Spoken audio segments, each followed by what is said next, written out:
briefly tell you about our guests. We have Sariya Cheruvalil-Contractor, PhD. She is Professor in the Sociology of Islam at the Centre for Trust, Peace and Social Relations at Coventry University. Funded by the British Academy, she's written about Muslim women's lives in Britain's earliest mosques. Her publications include Muslim Women in Britain, Demystifying the Muslimah, and Islam on Campus, Contested Identities and the Cultures of Higher Education. And our second speaker for this session is Jamie Gilham, PhD. He is an independent historian and a biographer based in the UK and Taiwan. His books include Loyal Enemies, British Converts to Islam, 1850 to 1950, Victorian Muslim, Abdullah Quilliam and Islam in the West, and the British Muslim convert, Lord Headley, 1855 to 1935. So just as a bit of an introduction to those of you who might not be too sure of what we're going to be talking about today. 2 years ago, Sariya and Jamie first conceptualized and then brought together this edited volume, which we'll be talking about today, which is called Muslim Women in Britain, 1850 to 1950, 100 Years of Hidden History, and that is out on the 23rd of November. We will be talking a little bit about that later. It has been described as a landmark volume on the lives of Muslim women across a century of rapid change, and as providing unique insight into the stories of extraordinary Muslim women, reshaping our understanding of their profound impact on British history. During the talk, they will be discussing why they sought to tell these women's stories, their various research journeys to find these stories, and then the gap that this volume's address in terms of women's histories.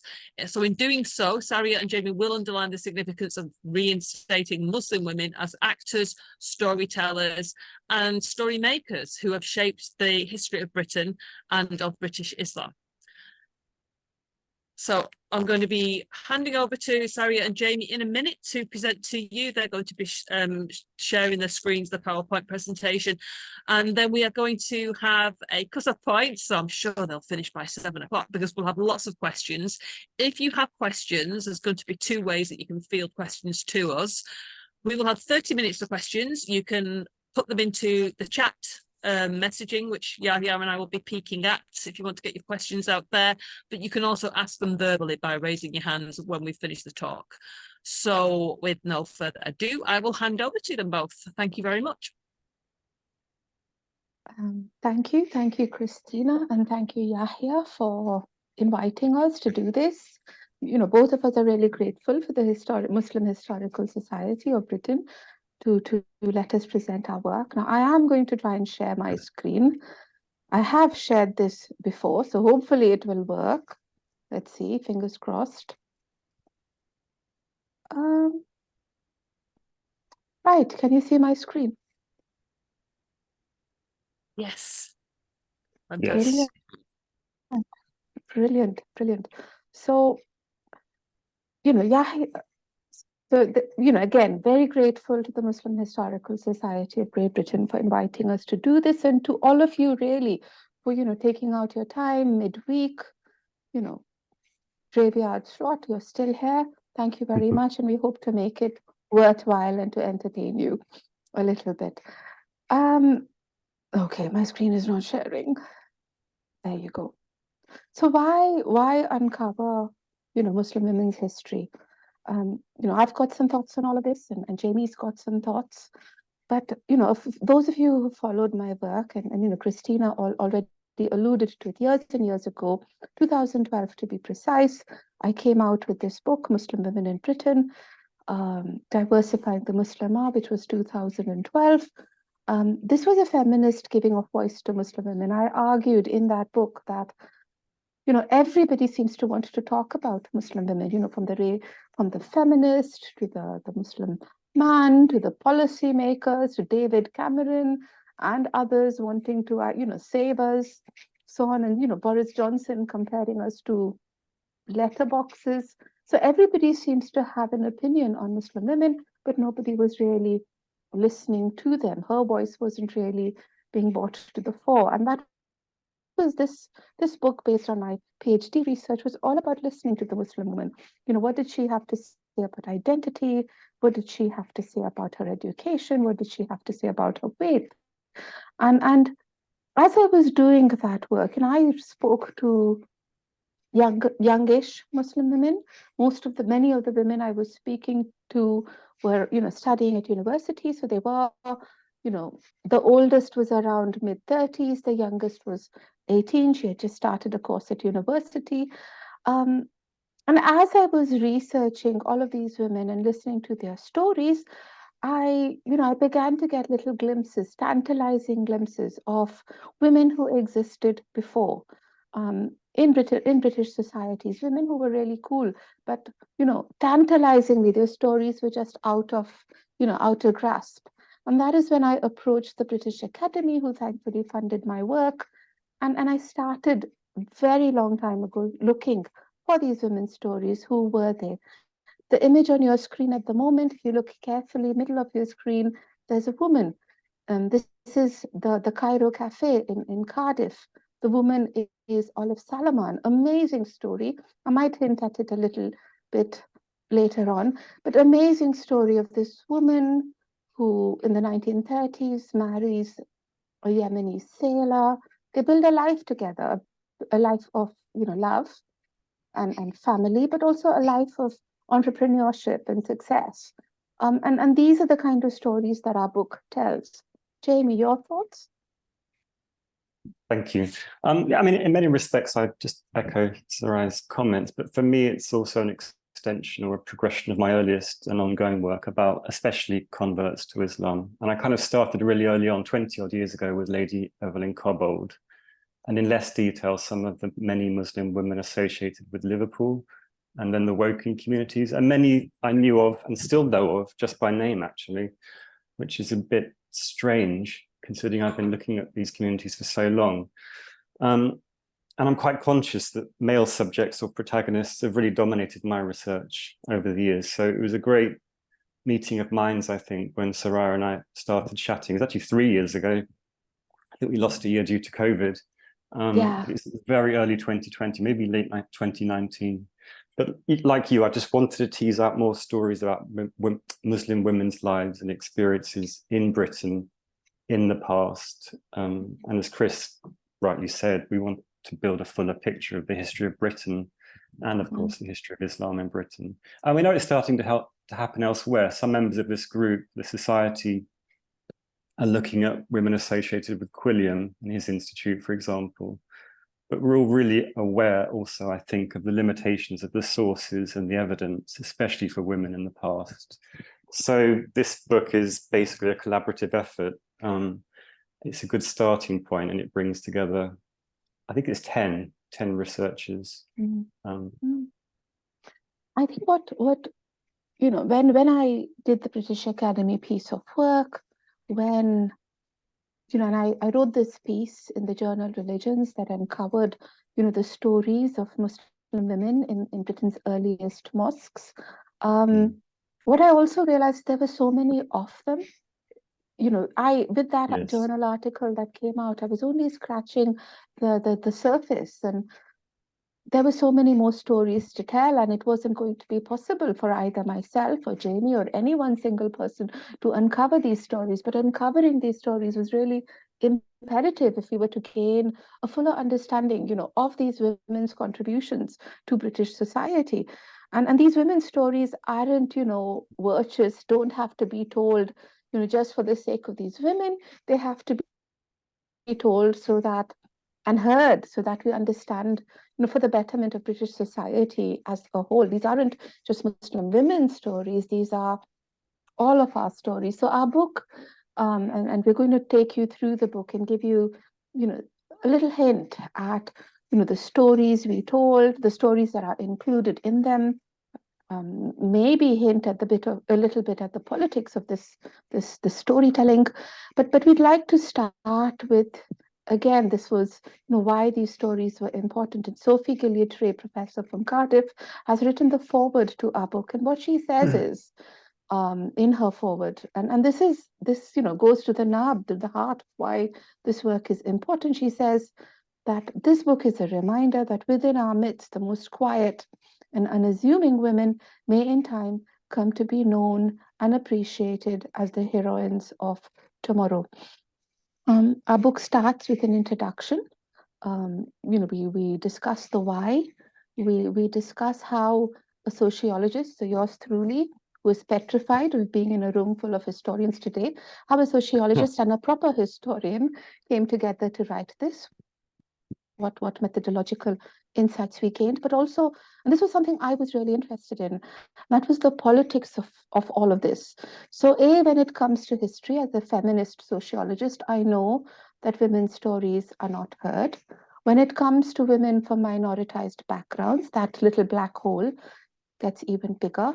And when it comes to Muslim women, even in, there is growing, burgeoning narratives around the history of Muslim communities in Britain, people like Humayun Ansari, Yahya Burt, Jamie himself, you're uncovering those stories, but women's stories have to be told. And that is growing as well, but within that we find a divide.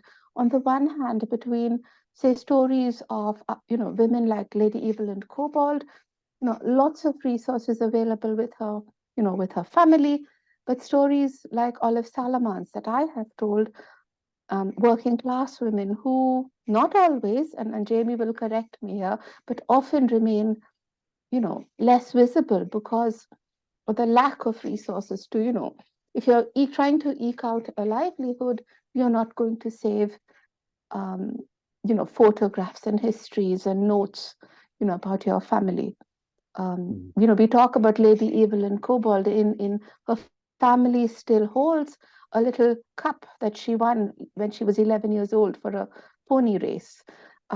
Whereas for working class families, the sources are really, well, difficult to access. Jamie.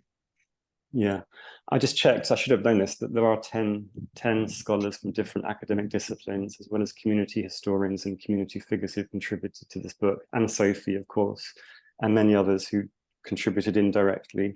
And several of them are, I'm happy to say, from this society, and I can see a few of them are here today, which is fantastic. But I checked, and we come from history, sociology, religious studies, Islamic studies, law, international relations, literature, and cultural studies. And what unites us, obviously, is the history of Islam in Britain and its then global empire, and specifically, of course, Muslim women's lives, but also a shared commitment to apply a historical lens to our research. And I just wanted to add also, just before we go into I know we haven't got much time before we go into the kind of details of each chapter, but I just want to say that we intend this to be an introduction, really. It's the first attempt at documenting Muslim women's lives and work in Britain in the past. It's not comprehensive. Rather, we offer 9 case studies, so 9 chapters from the Victorian period to the early post-Second World War years, as Sariya says, with an introduction and afterward, and that brilliant foreword by Sophie, which we're really grateful for. So it's by no means the last word, it's by no means our last word on this big subject, but we see it as a kind of springboard for more research, thinking, discussion, writing about Muslim women in Britain historically. And just in terms of the structure, I just want to add, really, because this was something that Sariya kind of taught me. So it was one nice benefit of working together, is we didn't really follow a conventional, strictly chronological approach in terms of the book structure. And that's despite this being my natural inclination as a kind of pretty conventional historian. And I think I can say this also despite this being a recommendation of one of the peer reviewers of the manuscript, who was also likely a historian. And we stuck to our guns because we kind of, as I've said, this is an introduction, it's not a conventional history of ... So we decided that a thematic approach was more fitting, less misleading, and hopefully more useful to you, the reader. You want the next slide, Jamie? Yes, please, if I can see what it is, I remind myself. Sorry.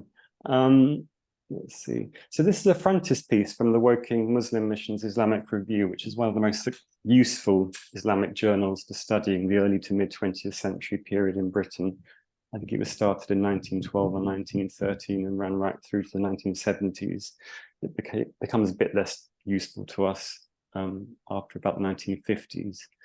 But compared to Quilliam's Crescent newspaper, which gives quite a lot of information about the daily life of his institute and its pupils, we really know very little about most of the women featured in the Islamic Review frontispieces, or the many more who are named inside its pages as having converted to Islam.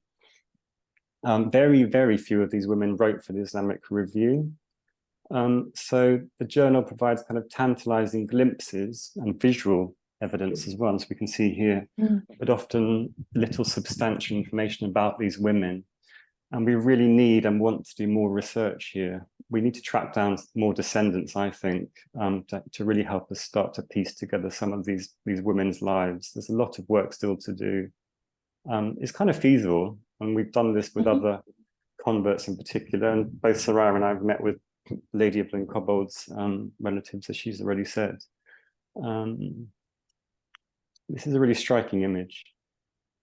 So section 2, sorry, you can.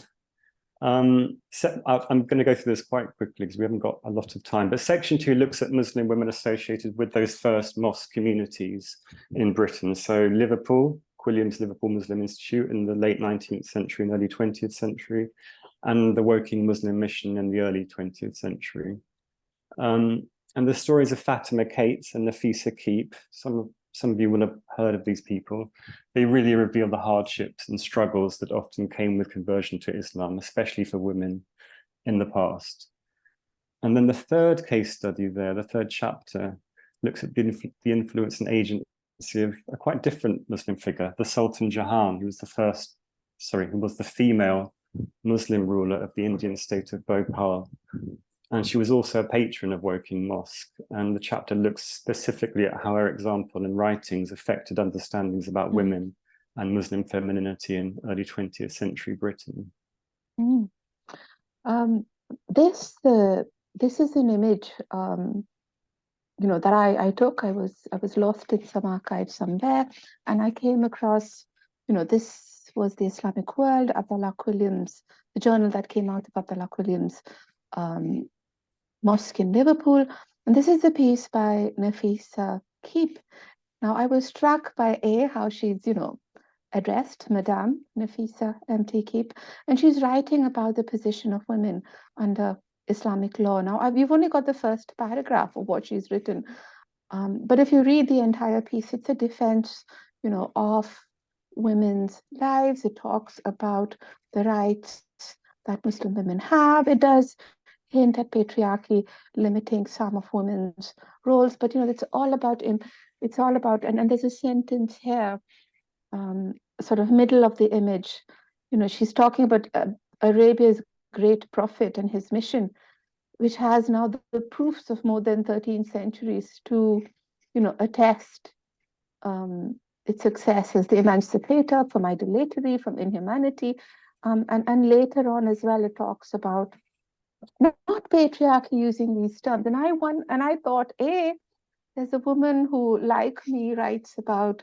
Muslim women's feminisms, if you want to call it that, or Muslim women's rights, but she's writing, more than 100 years before, I started my PhD in 2007. And I also thought about, these are debates and arguments that she had in 1895 that, we still have today. I mean, she was a remarkable woman, and do read the chapter about her, who gained notoriety in her native America, who comes here, to Liverpool, who leads various groups in the mosque, and in many ways was really, really cool. But again, read the book if you want to hear her story. So yeah, a feminist thinker like me. That's what I thought when I first came across her. But back to you, Jamie. Yeah, I just wanted to say on that slide that notably we don't currently, and correct me if I'm wrong, anyone who's with us today, we don't have any confirmed images of either Fatima Cates or Nafisa Keep. So we actually included this image to accompany Matt's brilliant chapter about Nafisa Keep. I should say for Fatima, we included the well-known group photo taken at the LMI, the Liverpool Muslim Institute, with Quilliam and surrounded by some of his family and followers. And I think that one of those might be Fatima Cates, but I don't believe this has been confirmed. Yahya, you might be able to contradict me. And I think, Jamie, again, you hinted something that was really, really important. The sources about these women, the images that we had of them. I was, and the really makes the quality really of the sources that we had. I was very lucky to find, both audio as well as video recordings of the woman I was, I've written about. I've written about Olive Salaman. The BBC interviewed her in the 60s for a documentary they were making, and then again in the early 2000s. And I was able to access that, thankfully. So these were oral history interviews. They were preserved. I was able to access them and tell the story that I have told in my book. So I think we really need to be thinking about, how and where, and the patchiness of the resources that we have on these women. Back to you, Jamie. Yeah, exactly. Section 3 of the book includes 3 case studies of 3 women from quite different social classes who all converted to Islam. All 3 of them traveled outside of Britain, never to return permanently. In fact, all 3 of them died overseas. 2 remained Muslims to the end of their long lives, and 1 did not, which takes me on to the next slide. And this is the one who didn't remain a Muslim. She's Bertha Cave, and some of you may have come across her. She was born in Kent in 1881, and she died in Canada, in Toronto, in 1951. She made headlines, and this is why she's on the front page of the Tatler. 2 years before she became a Muslim. She didn't make headlines because she converted to Islam. She made headlines because she campaigned unsuccessfully to become the first woman to be called to the bar of England and Wales, which is necessary to practice as a barrister. An amazing person, actually. We do know that Cave converted to Islam just before her marriage in 1905. She married an Indian Muslim barrister who was then in London. They relocated to India. The marriage failed and they separated. They both came back to London and then both actually left the UK separately. So we do know that she converted to Islam before her marriage, but we know extremely little about her reasons for choosing Islam, how she converted, or if and how she practiced her new faith in England and India, let alone why she later converted back to Christianity, which is what we believe did happen to her. So, I mean, her story, like so many others, raises so many questions, more than we can currently answer. And I think with her story, as well as with the other stories in the book, we show the very many different ways in which it is possible to be a Muslim woman. Some of our women remained committed to their Muslim faith, their Islamic faith. Olive Salaman was one of them. Other women in our books had patchy relationships, peaks and troughs. But I think what our book shows is that the homogenizing of Muslim women that takes place now, that took place perhaps, that is an easy sort of habitus to fall into, isn't really accurate at all. Back to you, Jamie. The final section comprises 2 case studies about women who are not necessarily British, but spent time in Britain. And the first of these is a really fascinating account of mainly privileged, educated Indian Muslim women who visited Britain, mainly to travel or to study or to accompany someone, usually a family member. But for a variety of reasons, they came to the UK. And they all wrote about their experiences. They were highly literate people. And so they offer us really rare personal insights about their reception and their experiences as Indian Muslim women in Britain in the 19th and early 20th centuries. And then by contrast, just checking, yes, the last chapter, I mean, an awful lot has been written and said about Noor Inayat Khan, the British resistance fighter who was executed in Germany in 1944. I mean, she's arguably certainly one of the most famous Muslim women in modern British history. So we commissioned a chapter that would offer a new perspective, written by one of her descendants, a direct descendant, a nephew, I think it's her nephew, and drawing on family oral history to think about especially her national identity, or I should say national identities. She had many places of abode, and her religiosity. And I wanted to add a note here that early on in this project, we set ourselves the difficult task of trying not to simply regurgitate what little was known about Muslim women in Britain at the time of writing. So there's no single chapter, for example, although we'll mention her, about Lady Evelyn Cobbold, because currently there's no significant new material, as far as we know, and not really that much new to say about her in a standalone chapter, although she does feature in our introduction. It would be a bit remiss of us not to mention her. But the task of generating new material meant that some chapters simply did not materialize. I think there was 3 or 4 that actually didn't happen. Happily, others took their place.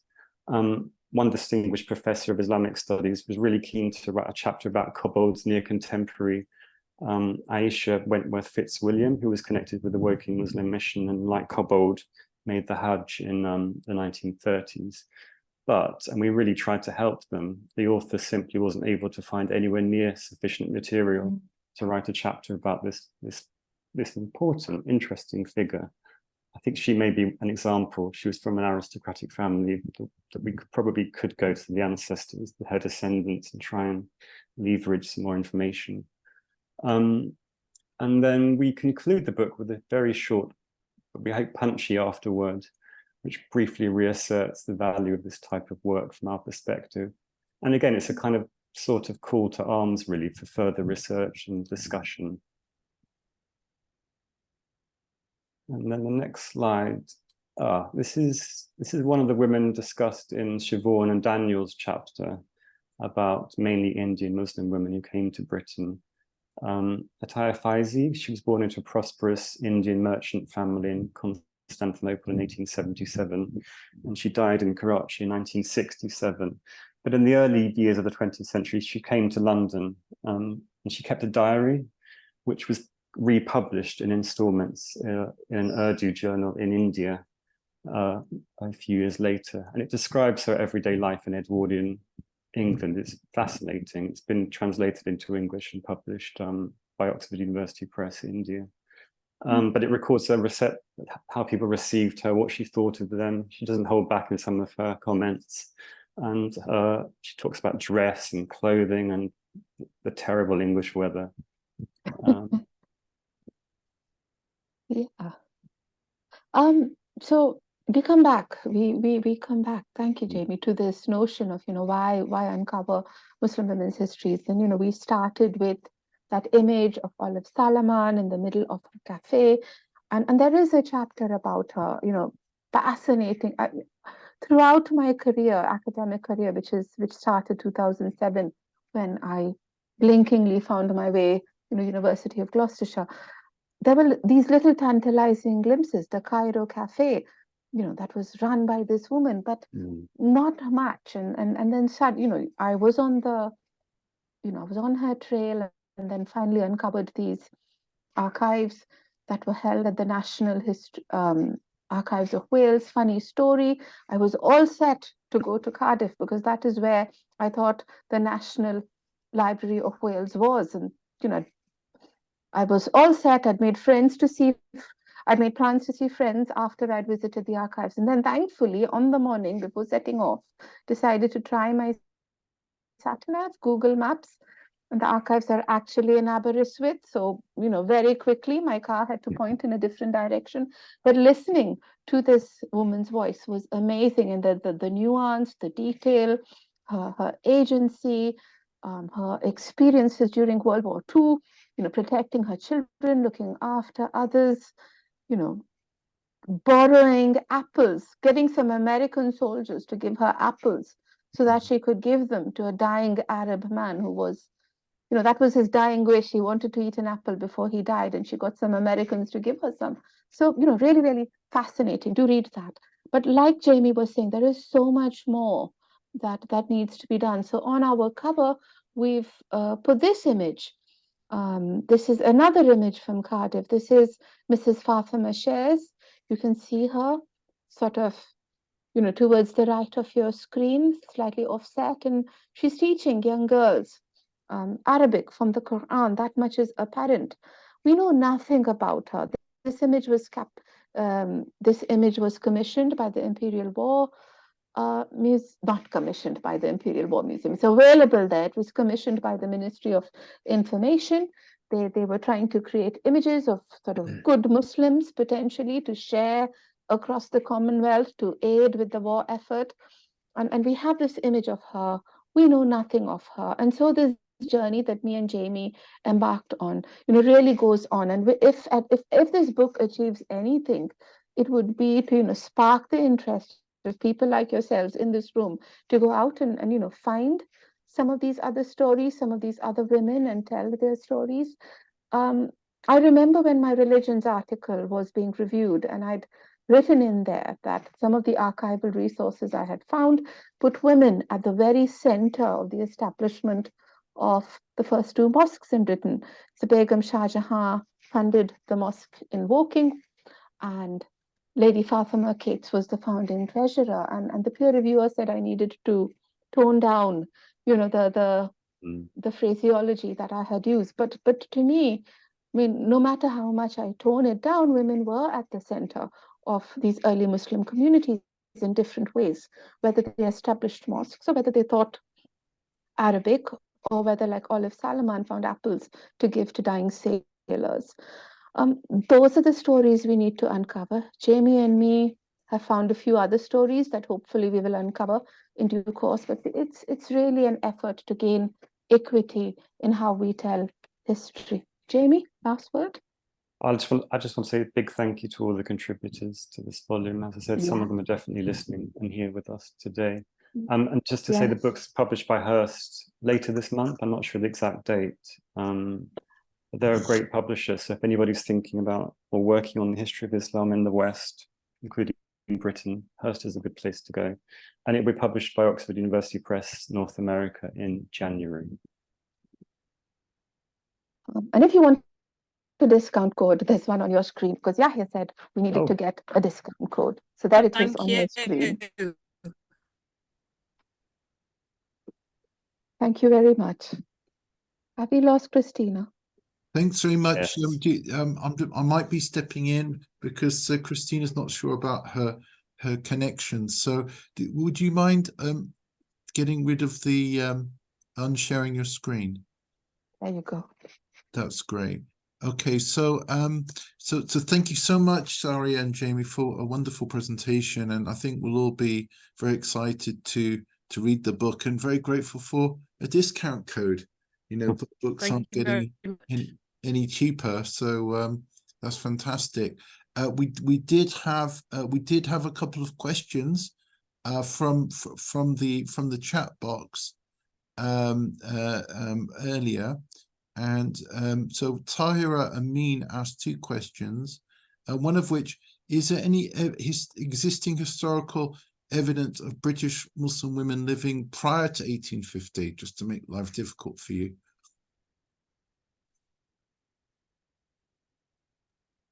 Oh gosh, Jamie, shall I give that one to you?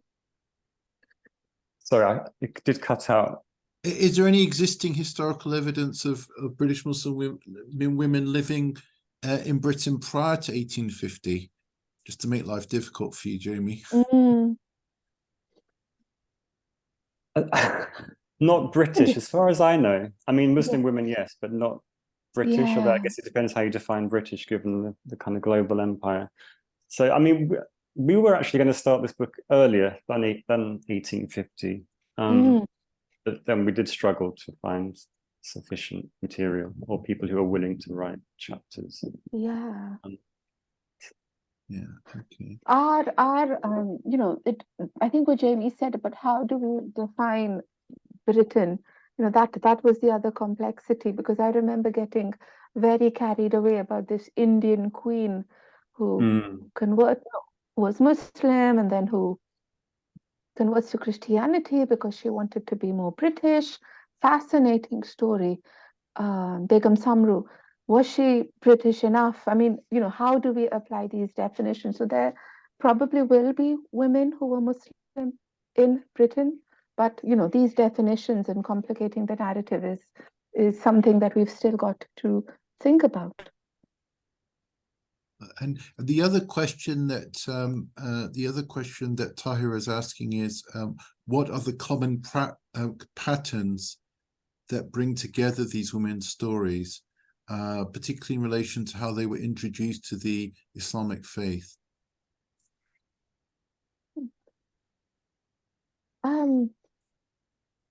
So there was a lot of diversity, right?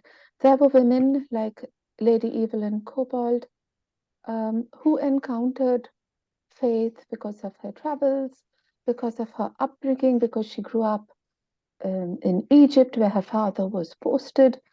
There were many other women who encountered Islam through men that they ultimately went on to marry. But what we will say about Jamie, and I think, Jamie, I'm speaking for you as well, the act of marrying a Muslim man did not necessarily mean that they converted to Islam. This, in Olive Salaman's case, we see how, she's introduced to the faith by her husband. We don't know whether she converted. It's not clear because she had to get a nikah done. We see that, the registry marriage takes place the registry marriage probably takes place a bit after. But what we see in her story is an engagement, a lifelong commitment. Long after her husband dies, she goes and performs the Hajj on her own with a group of women. So there's a clear commitment there. Whereas with other women, it's perhaps a conversion of convenience. And other women who, engaged with the faith, after a lot of solid thinking. Jamie? I mean, I think what I would add is that we've deliberately avoided generalizations in our introduction and afterwards, because it's really quite messy. It's really messy work. At this stage, we're really generally dealing with individual women's lives. You would have seen that from the way the chapters are kind of presented. I think other than Siobhan and Daniel's, which is based on Siobhan, partly on Siobhan's very long-standing work on Indian Muslim women, she was able to kind of synthesize many different women's lives in one chapter. But the other chapters, I think pretty much all of them, correct me if I'm wrong, Sariya, are all about individual women. And of course, we try to contextualize their lives in different ways. So they're from all sorts of backgrounds with often really different experiences and motivations and ambitions and legacies. So we have avoided generalizations, and that's been a conscious strategy on our part. We think it's just too early. This book isn't, as I said earlier on, this isn't a synthesis of the history of Islam, of Muslim women in Britain. And I don't think the generalizations, if we had attempted to generalize, it wouldn't have done justice to, how diverse these women are, how different their stories are, how different their backgrounds are. If at all, we've tried to show, that demonstrate that women's context, the intersectionalities in women's lives, whether, yes, or most of our women, other than Begum Noor, Begum Shah Jahan, these were white women. But and obviously, other than the women in the female travelers from India, everybody else were white women. But despite that, generalizations are simply not helpful. Women's backgrounds, women's travels, women's class, their ages, all sorts of things, and where they ultimately went on to live. So Gareth Windrow's chapter is amazing. About, and now I'm struggling because of the time, about Hannah. But Hannah Robinson and how she becomes Muslim after falling in love with probably somebody best described as this Indian trickster, quack doctor, but ultimately gains the support of the Ottoman Sultan and lives there in Istanbul. Completely different context, completely different flavor of Islam in her later life. I think I was actually, even after studying this kind of work for so long, I was still struck by the diversity of experience and patterns of conversion. It still surprises me. I think this book has been really quite revealing, to me. So yes. I've got that was a long answer, sorry. I've got 4 questions left. So far, we may get more, but shall we try to get through them? So Yeah. the first question is from Tabassum Hawa. What challenges did you encounter in covering British Muslim women's history for this time period, given that they were often less visible, and how did you overcome this problem of invisibility? Perhaps there is a particular example of a case study that was especially challenging. I think all of the stories are fascinating. We started from a, we had a bit, Jamie's work around these early Muslim communities was, there were lots of little hints, right? There were a lot of little trails, breadcrumbs that we could follow. Uncovering all of the stories, and we can't really speak for all of our contributors because they've all gone and done, their own bits of work. But I think every single story had its challenges. The stories where women have transnational lives. I know Gareth, for example, and he's here. Hello, Gareth. He traveled to trace these women's histories, these women's lives in different parts of the world. His woman, Hannah Robinson's story, different parts of the world. With my story, Olive Salaman, other working class women's stories, I mean, the lack of any sort of written material is really, really problematic. I think with Olive Salaman, I really struck lucky, with the BBC recording those interviews and then preserving them for posterity and then being able to track them down. So I think with the Jamie, you probably want to say something about your woman, but with every single one of these women, tracking down these sources has been what is complicated. And we talk about it a little bit in our introduction. Jamie? Yeah. I mean, collaboration was the key, wasn't it? In terms of actually covering quite a lot of ground. We couldn't have done it without the individual contributors. It would have taken us a lot longer. I mean, there was an end question about, what was the question? It was about, Yahya, what was the last part of that question? It was really about a case study where sources were particularly opaque or invisible, and how did you overcome those challenges? So I gave that example of Aisha Wentworth Fitzwilliam. It just didn't happen, frankly, because they just couldn't find enough material. And I spent a long time, probably more time than I should have done, trying to help the author, who I won't name. But they really tried hard. I mean, it was really frustrating because actually this was an aristocrat. So it's a woman who you think is more likely to have kind of preserved some records of her life, but we just hit a brick wall. But hopefully that wall will come down in time. I also originally wanted to do a chapter about somebody called Olive Toto, who I use an image of her in my first book, Loyal Enemies, who was connected with the Woking Muslim mission. But I kind of ran out. It was during COVID, and I kind of struggled to contact the family. So that was frustrating because I realized I couldn't really write about her without firstly having the permission of her family, but also trying to get more information about her from the family, because there's very little else out there. But I think she's someone that I would have liked to have written about. I should say, Sariya, you did an amazing job with Olive Salaman, because she's somebody I'd wanted to know about for 20 odd years. Sadia Kudwai asks, what would you say about the presence of Muslim women in Britain prior to 1950? Was it predominantly converts or visiting aristocrats from places like India? Is there any data to indicate the presence of working class women from around the empire who might have joined their husbands, family members who had come to work in the UK? I think on the last bit, no, in terms of working class women, we didn't manage. We did try. We spoke to a lot of scholars working on all sorts of aspects of imperial history, and we couldn't find anybody who found sufficient evidence of working class women.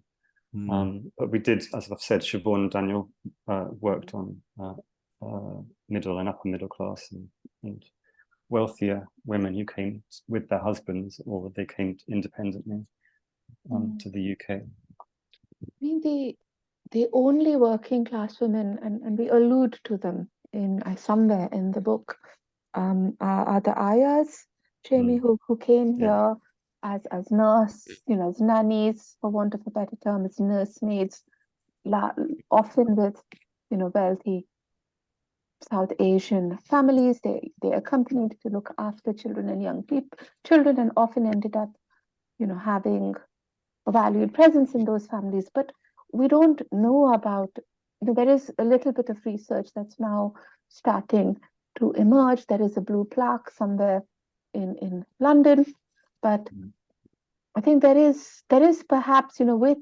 and when it came to working class women, our challenges were not just with, and I've said this, I don't know how many times today, but I kept saying that to Jamie as well as we were writing the book. The challenges weren't just with working class women who came to Britain from outside the country, but also working class women inside the country, women largely of, white working class backgrounds who married, sailors, Alaska sailors, places like, Yemeni sailors in places like Cardiff, South Shields,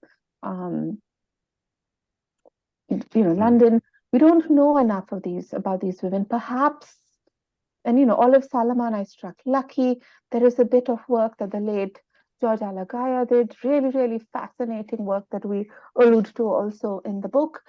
But there is perhaps a bit of oral history work to be done to, uncover these women's stories through their descendants. And so, yeah, we need to use oral history methods to find some of those answers. We were lucky as well with our contributors, and Bertha Cave was from a working class background. I think Hannah Robinson. She was as well. Yeah. So it's not entirely a story of upper middle class or aristocratic women, which might have been the case if we were writing about the male converts. So I've got two more questions at the moment. Isla Rossa Owen asks, do we know anything about how the women who converted to Islam were received by British society and also by other Muslims? There, again, lots of diversity. Lady Evelyn Cobalt, for example, initially her family is a bit skeptical, but then they treat her, especially speaking to her family now, but also going through the archives, they treat her like the slightly eccentric old auntie they have. That's me sort of simplifying. Some of the working class women, they did encounter racism. Their children were, quote unquote, mixed heritage, and sort of contextualizing their experiences in how places like, forgetting, what's the part of Cardiff where Olive Salaman used to live, Jamie? Butte Town, Tiger Bay. Tiger Bay, Butte Town.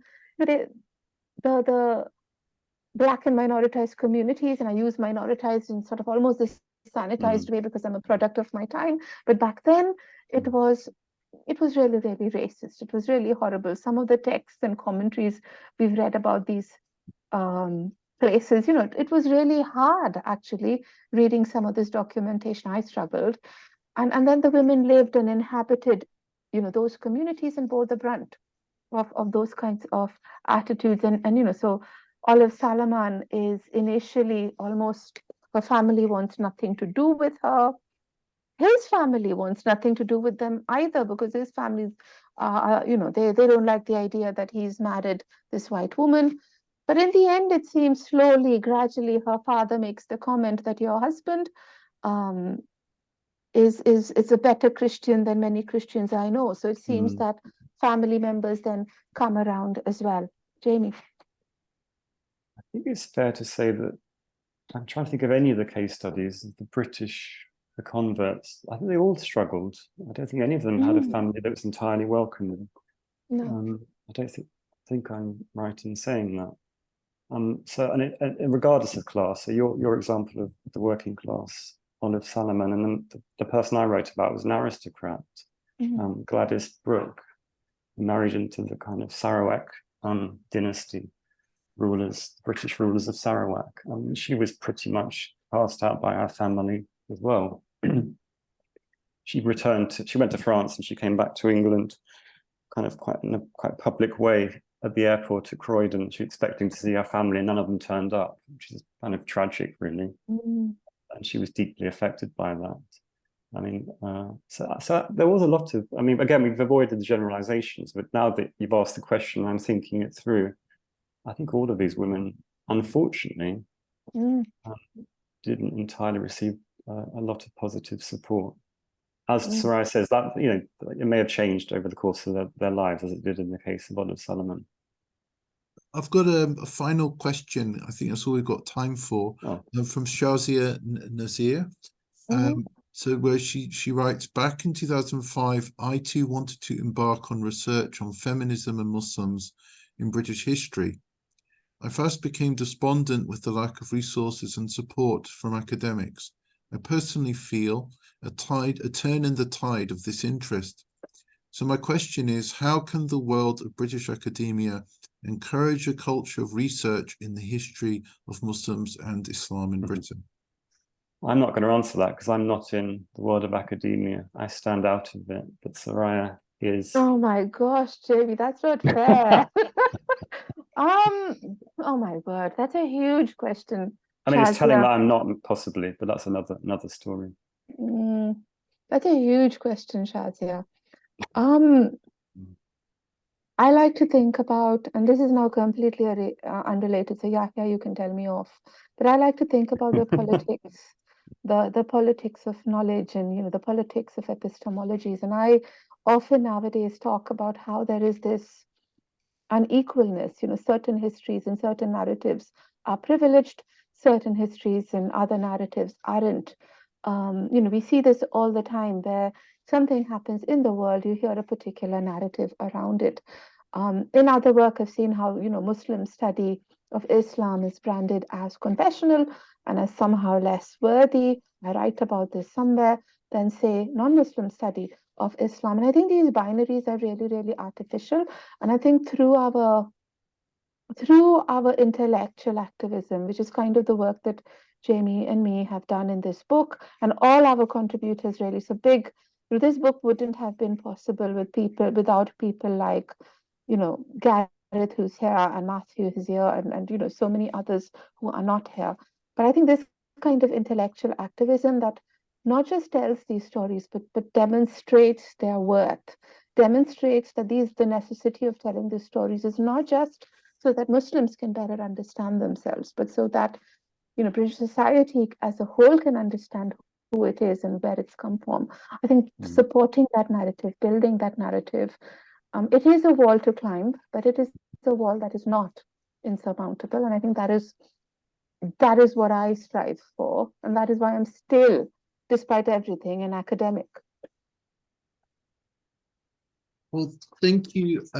Thank you. I think you'd all like to join me in thanking Sariya and Jamie and for a wonderful presentation. And I'm sure we're all really looking forward to reading the book. And don't forget, you have a discount code. So please do make use of that when you're buying the book. I've got a couple of announcements to make before we close the meeting today. So the next event is on the 13th of December at 6:30. So all of our events will be the second Wednesday of each month, excepting during Ramadan, and they're between 6:30 and 7:30. And we're going to be hearing the story of the East London Mosque Archive. So this is the first dedicated archive set up by a mosque in Britain, and Dr. Jamil Sharif is going to be telling us about this extraordinary archive, which features many prominent figures who helped to establish the East London Mosque and were very much involved in London Muslim activism in the early 20th century. So it's a fantastic story, and that archive goes right up into the 1980s. So we're going to hear more about how that was set up. And also, I'd like a shout out to Sadia Ahmed, Everyday Muslim. He's doing fantastic work on a digital map of British Muslim history. And she's calling for anybody, any volunteers, any experts here, academics and other community historians who want to write about a part of British Muslim history and literally put a pin on a kind of bespoke Google map.